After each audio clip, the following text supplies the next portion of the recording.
Yo, what's up, my guy? My guy, what's going on? Man, not much. Man, I missed you, brother. You Hey, too, bro.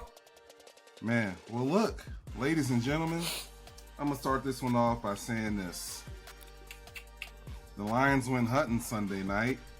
Uh, You know what we caught? We caught a couple hyenas, uh, also known as Packers. yeah. B Hill, you ever seen Lion King?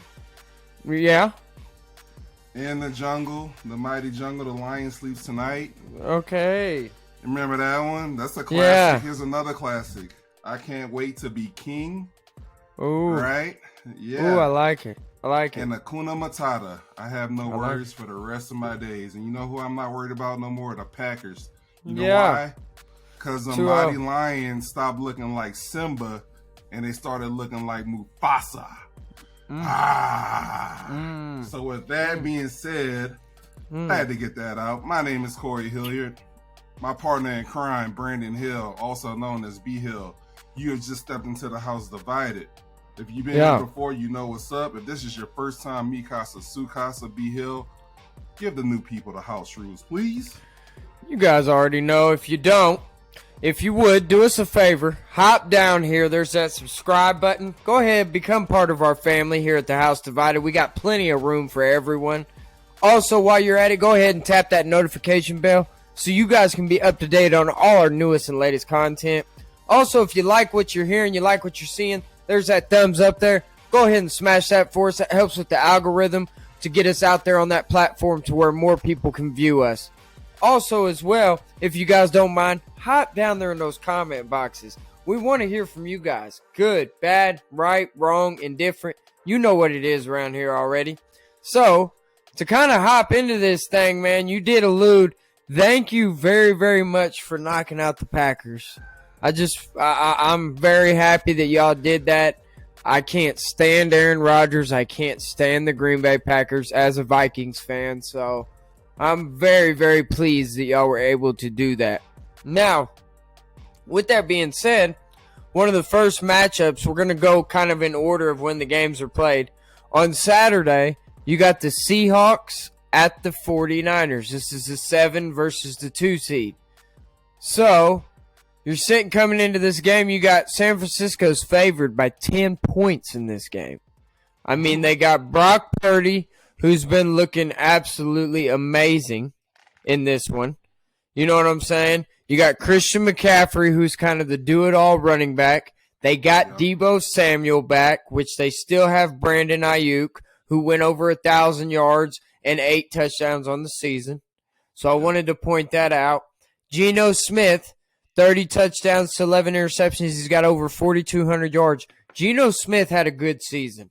He had a very good season this year. Yeah. And then Kenneth Walker, you know what I'm saying? Arguably one of the Rookie of the Year candidates. He came in there and was absolutely balling this year. Over 1,000 rushing yards and 9 touchdowns. So, I mean, you look at this game, minus 10 for San Francisco. Yeah. I think San Francisco wins this game. I just think it's going to be within that 10-point parameter. I could see them winning by anywhere between 7 and 9 points, but I wouldn't pick them to cover that 10-point spread on this one because it is a divisional opponent. The Seattle Seahawks, they play them twice a year, so this is the third time. You know what I'm saying? So that's always, and Pete Carroll in the playoffs, everything else, you never know what can happen. So I got San Francisco winning this game, but I'm not going to pick them to cover that 10 points. What's your take on this one? Man, I'm right there with you, bro. Third time divisional opponent. I think the last time they played in Seattle, the final score was 21-13 in favor of San Francisco. Here's what you got with San Francisco, bro. They got so many good players. We're talking about Kittle, top 3, top 4 tight end. Christian McCaffrey, when he's healthy, he's a top 5 running back. Trent Williams, your OU boy, he's, to me, the best left tackle in the game. Yeah. Deebo Samuel, Ayuk, that's one of the best wide receiver duos. You go to the defense, they're going to have the defensive player of the year and the defensive end Bosa. I think Fred Warner's the best inside linebacker right now in football.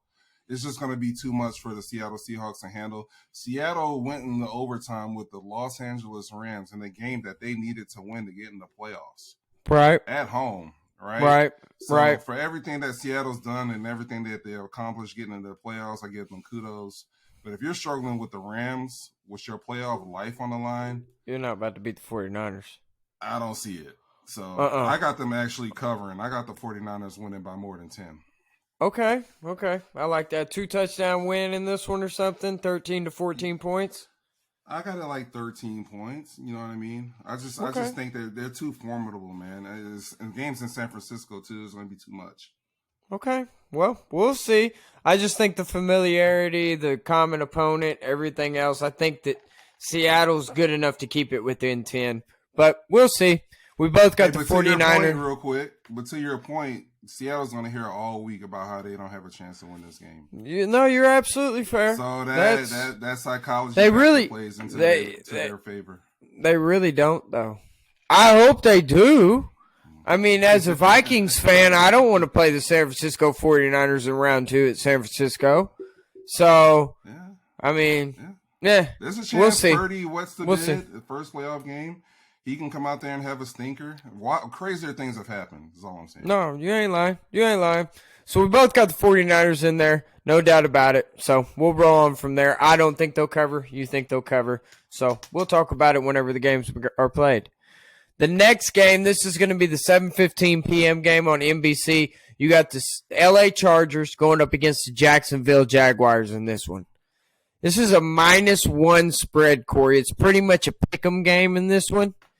I mean, it's who are you going with? You going with the Trevor Lawrence or are you going with the Justin Herbert? Which one are you trusting him more? They played week 3, and Jacksonville absolutely boat raced them in Los Angeles. I'm going with Jacksonville again. I have more trust in not the players, but the coach, Doug Peterson. All right. Okay. But these are two aggressive coaches. Doug Peterson loves to go for it on 4th down. Same with Brandon Staley, the coach for the Chargers. So you're going to have a wild game. I just think that, honestly, I just like who Jacksonville is more. They got a young defense. They're fast. They're aggressive on defense. I think Trevor Lawrence got a little taste of what a playoff atmosphere is like last week against the Titans. He did not look good against the Titans. That was an essential playoff game. The winner of that game was going into the playoffs. The loser was going home. And Trevor Lawrence did not play that well. So I think he got that off his back a little bit. I think he'll come back in this one and play a whole lot better under the pressure. I like that. I like that analysis. I really, really do. I think that the Chargers are going to get this one done. I think overall, whenever you look at the rosters and you put them side by side, the Chargers have both their edge rushers going to be playing in this game. Bosa and Khalil Mack are both healthy. You know what I'm saying? They got some pretty good linebacker play. They got Derwin James in there and at the safety position. I mean, the L.A. Chargers, I've been high on the L.A. Chargers like all season. And they just haven't like hit their main potential and put a game together. I think this is one of those games, 7:15 p.m. Give me Justin Herbert over Trevor Lawrence. That's pretty much what I think this game's going to come down to. I think Justin Herbert's going to make enough plays to be able to get the job done. So I got L.A. Chargers winning this game. It'll be a close one, like a 3-7, no more than 7-point win for the Chargers in this one. That's what I see. I mean, it's a 1-point spread in favor of the Chargers. So Vegas is the bookmakers are telling us it's essentially a pick 'em. I mean, it's essentially a toss up. You know, what I mean? So absolutely, you wouldn't be surprised any team winning. So no, absolutely not. So on this next game, we're going to jump into the Sunday slate of games here in the playoffs. The early game is going to be the Dolphins at the Buffalo Bills. I mean, really, you got the Buffalo Bills in this game. They're favored by -9.5. You know what I'm saying? It's up in the air if Tua's going to play or not play. I would probably guess that he does play. I don't think he should play after all these concussions he's been having. I mean, it's not worth it. You know what I mean? Like, that's going to basically affect him for the rest of his life if he takes one wrong hit. You know what I mean? So It's just it's his call, B. It's his no, call. I get it. No, I get You it. know what I mean? He's a grown man. He's worked his whole life to get to this point to be an NFL quarterback. It's going to be hard to tell somebody if he's cleared. It's going to be hard to tell him he can't play. No, Now, that's fair. I don't foresee McDaniels coming in. Not McDaniels. Daniels coming in and saying, "Hey, you can't play." If this is a front office deal or the head coach says we're not playing you, then he can't play. But if they give him his decision, I think he's going to play. I don't want to see him get hurt. I think we all want to see Miami at their full strength. We want to see Tua do this. We want to see him play. But like you said, is it at the cost of your health? So I'm torn between this one. 3 concussions in 1 year is a lot. It's a whole lot. Yeah. When Tua and them went up there to play Buffalo the second time in Buffalo in the snow when it was really cold, they were up in that game at one point in the fourth quarter by a touchdown. And they wound up losing by 3. So they're very capable. I think if Tua plays, I'm going to actually take the Dolphins if Tua plays. If there's no Tua, there's no chance for them. Buffalo. See, I got Buffalo, and I got Buffalo covering this 9.5. I got them winning by at least a couple scores in this one. I just think that they're the more talented football team with or without Tua. Give me Josh Allen. Give me Diggs. You know what I'm saying? All that. They got enough playmakers. I'm not saying that Waddle and Tyreek Hill aren't playmakers. It's just the Buffalo Bills. I trust the Buffalo Bills a little bit more than I do the Miami Dolphins. The Miami Dolphins have kind of been stumbling into the playoffs coming into here. And like their old adage always says, you are what your record says you are. The Buffalo Bills won 13 games and only lost 3. You know what I'm saying? So, and the ones that they did lose were very close losses. Everything else. So the Buffalo Bills, I got them in this one. I got them covering 9.5 with ease. I think they're going to win by at least 2 touchdowns in this game. So this next game, this one hits the heart a little bit more. The Minnesota Vikings are taking on the New York Giants. This is the 3:30 game on Fox. Minnesota is favored in this game by 3 points. Pretty much you can call it a pick 'em, though, because don't you get 2.5 to 3 points when you're the home team anyways? Yeah. So it's dang near a pick 'em game. You got us. This is a rematch of the New Year or the Christmas Eve game that we had with them. So we won that game by 61-yard field goal. The Giants are coming up in here. They're talking that they think they're better than us. The Vikings, whenever I say us, they think they're better, everything else. I think the Vikings win this football game, and I think they win it by at least a touchdown. I could see it. It's going to be a close game. I think it's going to be more of a defensive game. I think the defenses are going to be able to knuckle up and play hard against these offenses. But I think the Vikings with Justin Jefferson, Dalvin Cook in the backfield, I think that they're just going to make a few more plays and do what it takes to win this football game at home in front of their own crowd in the playoffs. Moving on to the next round. What do you got on this one? I'm right there with you, bro. I think a lot of people, I don't know if you've been paying attention to like media, ESPN, Fox Sports. You know, I watch all of those shows. A lot of people are picking the Giants. It's kind of the sexy pick for the weekend. And I just think Minnesota's been disrespected to an extent too much this year, and I think they ride that chip on their shoulder because for everything that they've done, what's their record? 13-4. 13-4. 13-4, but they have a negative point differential. Yeah. Right, which means by total they've been outscored for the season. I think they're going to hear those people talking. Right, they're going to hear all the people picking New York or saying that they're not worthy or they're fraudulent. And I think they come out and I think they win by at least 7 points. It could be a 10-point win. I think they're going to show out, man.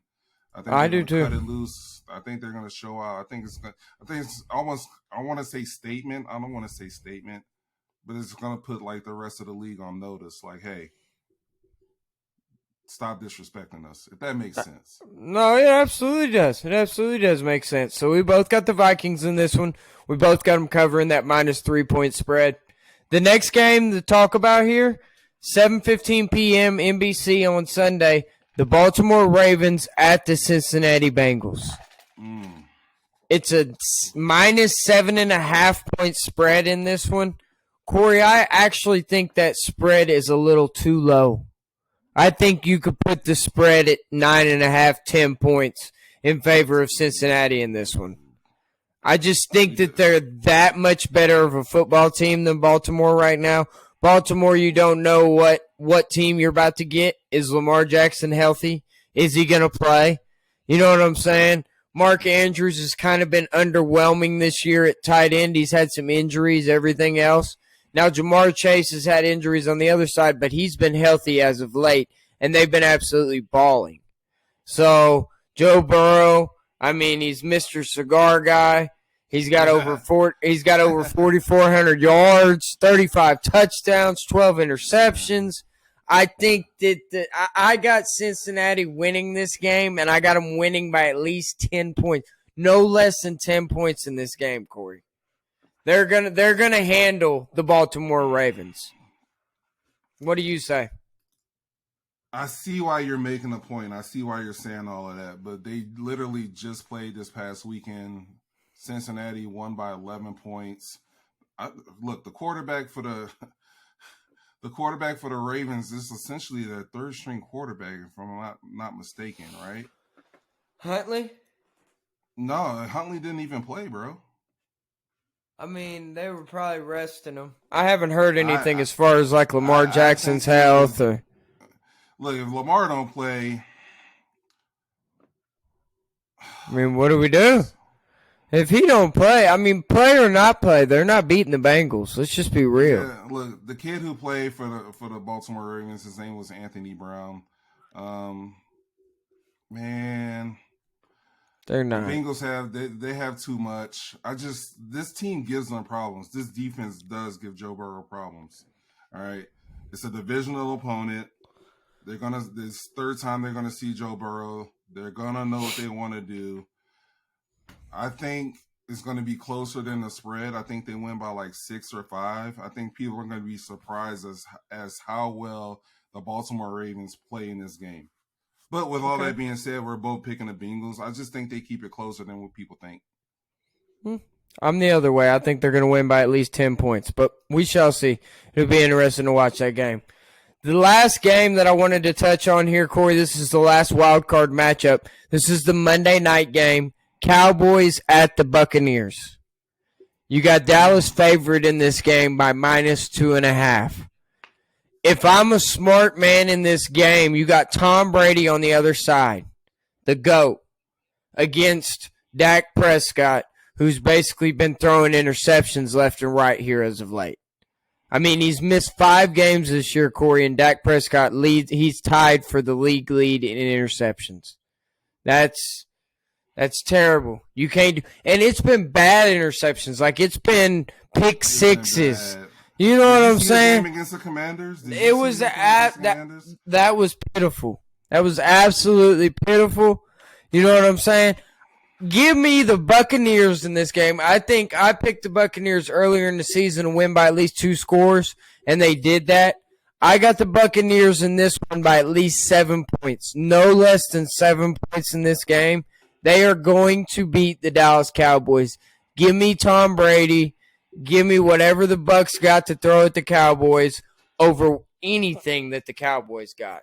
That's where I'm at. What do you got? I'm right there with you. I don't ever pick against the GOAT. It's Tom Brady.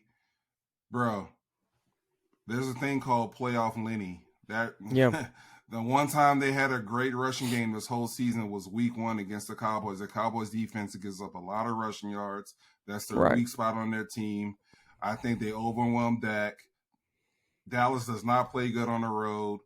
Tom Brady magic is still here. It's still a thing. Playoff Lenny. Give me them by 10 points. I think this is an embarrassment for the Cowboys. I think they get run out the building almost. I think McCarthy is going to be on the hot seat after this loss. I definitely have the Bucs winning. Easy. Okay. I like it. We're pretty much dead on with all our picks. I mean, we all picked the same teams.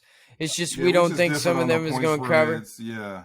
And the Chargers and the Jaguars game. You think the Jaguars are going to win? I got the Chargers. So that is the only game that we had different.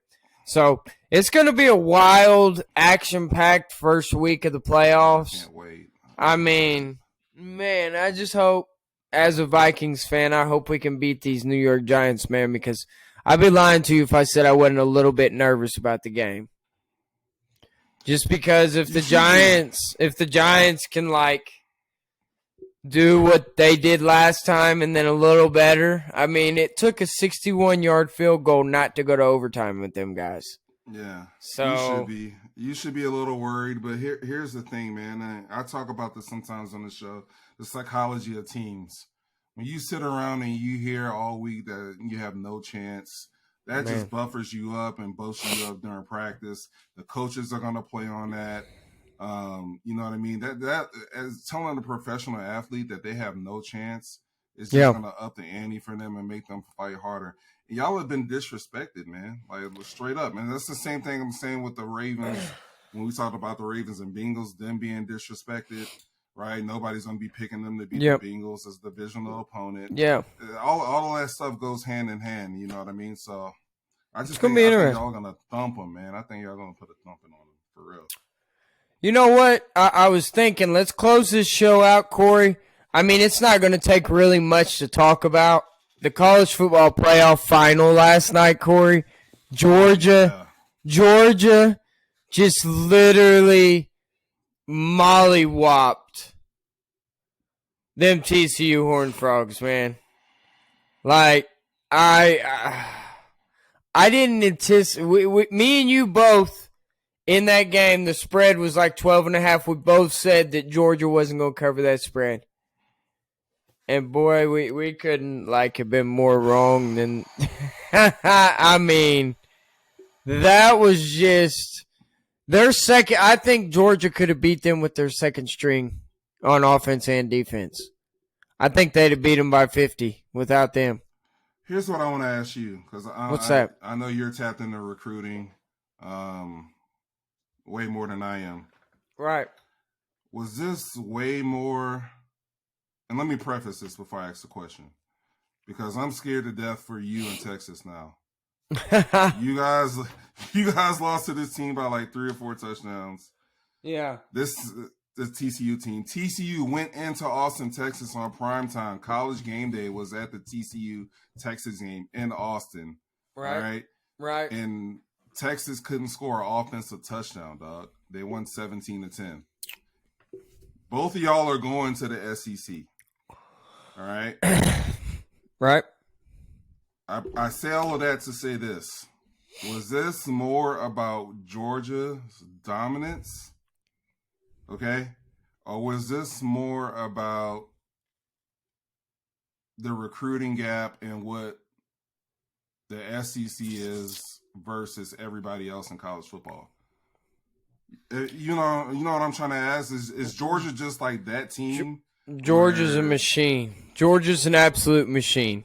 You want me to be completely honest with you? The only team that can match Georgia talent-wise, like 5 stars, is Alabama. That's exactly right. That is if Alabama would have played against Georgia last night, they would not have got them beat 65-7. That wouldn't have happened. Let me ask you this, because just a week before this, Ohio State had a kick to win the game. If that kicker makes that 40-yard field goal, we're not even. This is not even a conversation. And that was Ohio. And I would have picked Ohio State to beat TCU as well. Of course. I think if you're an Ohio State fan, you're like, dang it, man, why'd we let that one slip through our grass? Because if you go in there. Ohio State would have been favored against TCU just as much. Of course, yeah. Just as much. Okay, so here's what I was trying to get at. I think you saying that and us having this conversation. Has Georgia ran away from the field? And I think I know what you're going to say. Or is this more of the Big 12 and everybody else is weak? You know what I mean? Because Ohio State had a chance to win that game. Alabama would have competed with Georgia. That was with, though, Georgia playing literally the worst football game I think I've ever seen them play. Okay. They played terrible. They didn't execute. They hit on literally every single cylinder in that national championship game. There was absolutely nothing that TCU could do. I think they would have blown out a Ohio State game by 3 touchdowns or more playing the way that they played last night. They did not play that way against Ohio State in that game. They kind of came out there sleepwalking, thinking we're Georgia, we're going to beat everybody.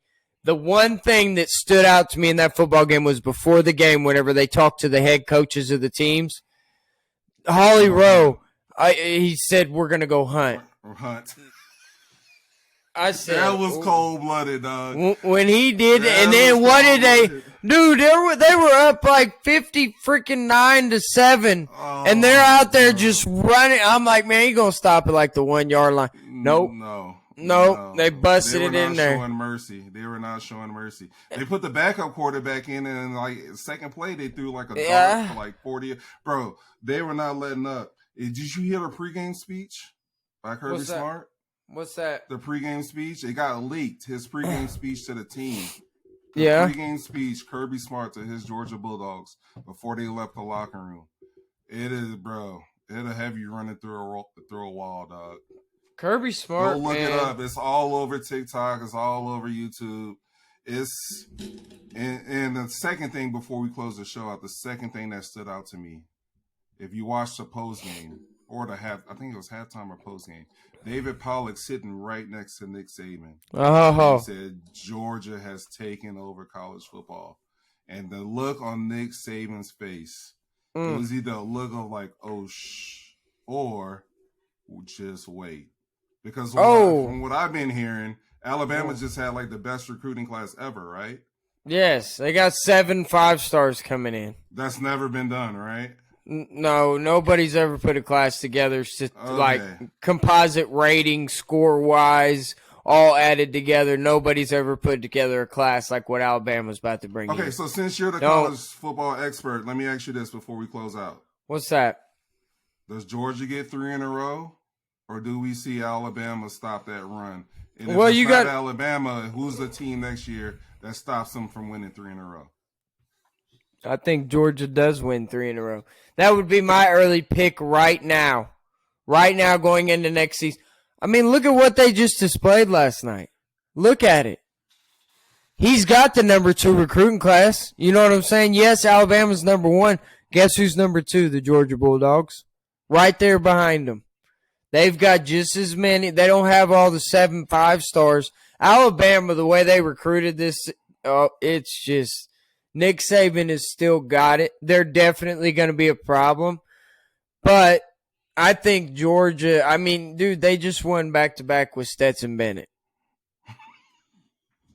I'm not hating when I say that. That's not a hate. But if you put Stetson Bennett, I think we both can agree that Stetson Bennett would not be a good NFL quarterback. He's another A.J. McCarron for the Alabama Crimson Tide on those teams. He's very good with anybody. I mean, all their offensive line is like all 4 or 5 stars, highly rated top 100 players. You know what I'm saying? You got 5-star running backs or 4-star, high 4-star running backs in behind you. You got 4 to 5-star receivers on each end. You literally have the best tight end there is to speak of in college football in Brock Bowers. Nobody could. Tight end is cold too. But he ain't Brock Bowers cold. But he ain't Brock Bowers. Oh, that man, Brock Bowers. It seemed like every time Brock Bowers touched the ball, something good happened. Every time. Bowers, he could have played in the NFL this year as a 19. Oh, he could have played last year. Yeah, he could have went straight from high school to the NFL. So, I say all that to be said, Georgia would be my pick next season they're going to be that team until somebody proves otherwise. Alabama's got to prove it. You know what I'm saying? They didn't play Georgia this year. They lost a couple of really close games, the ones that Alabama did lose. But let's be real. Alabama would have got dusted by 2 or 3 touchdowns as well. That Georgia team last night, man, if they play like they did last night, TCU's not that bad of a football team. No. You see what I'm saying? Yeah. There was that talent gap that showed. Yeah. Georgia just had them dudes. They couldn't be stopped on that defensive line. I mean, TCU's offensive line didn't stand a chance last night. No, bro. No. So that I felt bad for the Big 12 because it fed into the narrative. And the first thing I thought about, man, was OU and Texas. Like, man, this is what y'all got to deal with. It's going to be a beast. Not saying that y'all are going to get over there and not perform and not do good, but geez Louise, good grief, man. That's a machine. I don't think they had 15. They lost 15 guys to the draft last year. They're probably about to lose 15 more. Probably about to lose 15 more. That's what. How do you retool like that? They do. They get 15 guys that got drafted last year. You bring in a whole new team because they have top 3 recruiting classes every single season, and they just got a cupboard full of D1 athletes that are all over their freaking roster. The best of the best out of high school. They're all going to Georgia. All those top 5 stars, those running backs. I mean, come on, man. Did you see that running back last night? That dude was a freshman.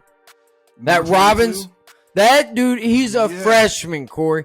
He looked like Nick Chubb. He looked like Nick Chubb. Bro, yeah. The way his legs. I was like, what kind of freshman? They're like a true freshman. I was like, what? Wait. That's classic Georgia Bulldogs right there. They're always going to have one of them running backs back there. I mean, they've got running backs. They might be low-key running back you. As of right now, I mean, if you stop and you really think about the league, and the players that they have in the league at running back, they've got some dudes. Like here as of DeAndre Swift, man, they were doing it. No Sean Marino like 10 years ago. Like the dudes they've been putting out, bro, just yikes. Todd Gurley, like those are bro. Yeah, I'm with you on that. Yeah. That's all I got. I had to ask you those questions, man, because I know how tapped in you are to recruiting. Yeah. And honestly, bro, they won this championship. I heard Colin Cowherd say this on the Herd today. They won this championship in December 2 years ago. Yeah. National Signing Day. He was like, bro, they won this championship 2 Decembers ago. It was a wrap. Yep. That's what the college game is coming to nowadays, Corey. If you don't have the players, you don't have the recruits, you're not going to win. You're just not, because you're not going to be able to compete with the other team that has those players, has those recruits, has those 5-star athletes. I don't care. It matters. You got to have those dudes. Bringing back 6 starters on offense, 6 starters on defense. For next season? That's what they're bringing back next year. Be all right. They'll be all right. If it's them guys that I seen last night in that game that was still putting up points,